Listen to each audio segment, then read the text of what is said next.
What do Britain, Japan, Sweden, Morocco, Vietnam, and the Philippines have in common? In terms of area, each of these influential countries are smaller than a single city in China.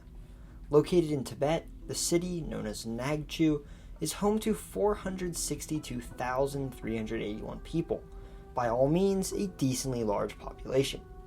However, it takes up an area of 450,537 square kilometers, or 173,953 square miles.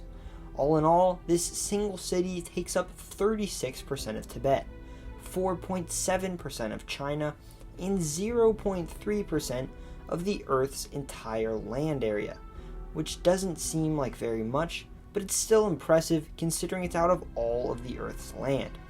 This gives Nagqu an incredibly sparse population density of just one person per square kilometer.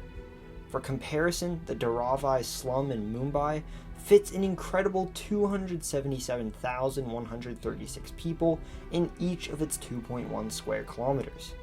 Though Nagqu is significantly larger than most countries on Earth, it is surpassed by none when it comes to low population density, and by only 3 regions, the Falkland Islands, Svalbard, and Greenland. Hello and welcome to That Is Interesting. I'm your host Carter. Today, why this little-known Tibetan city has such an enormous land area. Although by area it is the largest city on Earth, Nagqu is by no means unique in China. In fact, the world's next 3 largest cities in terms of area are all located in China: Ulaanbaatar, Jiuquan, and Shigatse, none of which are anywhere near China's most populous. The reason for this is pretty much due to the difficulty translating the word city from English to Chinese. In English, city pretty universally refers to large urban areas. The Chinese word shi is the closest translation of the English word city that exists in the language.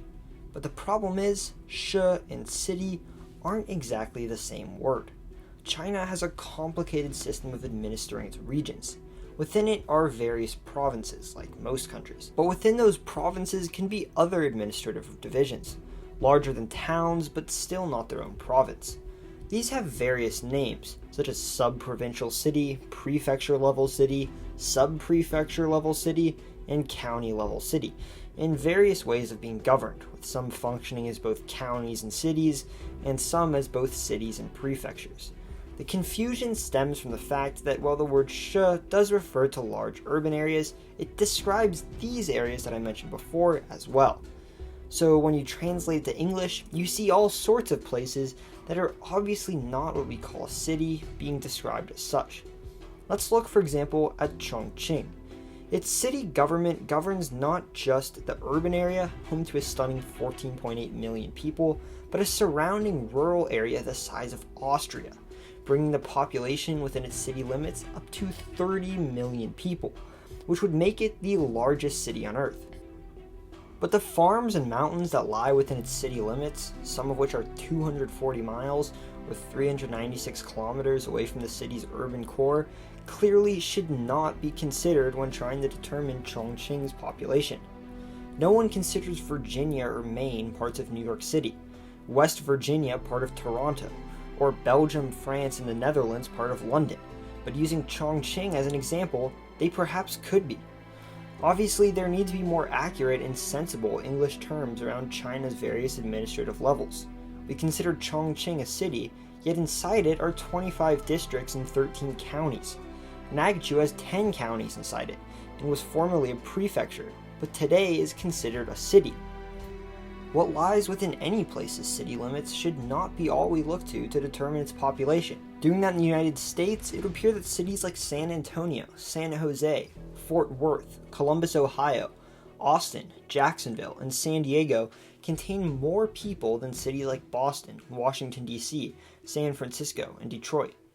Instead, a look at a list of urban areas provides a much more accurate picture of population, taking suburbs into account, but not rural land, even if it is within the city limits.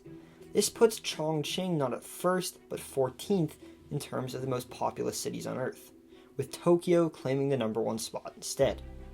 Until people understand the reason some of China's cities appear to have much larger populations than they do in reality, confusion will always surround the question of which city is the world's largest, and places like Nagqu will be described in the same terms as places like Delhi, Cairo, and Mexico City. Thank you for watching this video, and I hope you learned something new. Subscribe for more content like this. I cover the countries, cities, people, and places of the world and beyond. These videos will leave you saying, "That is interesting."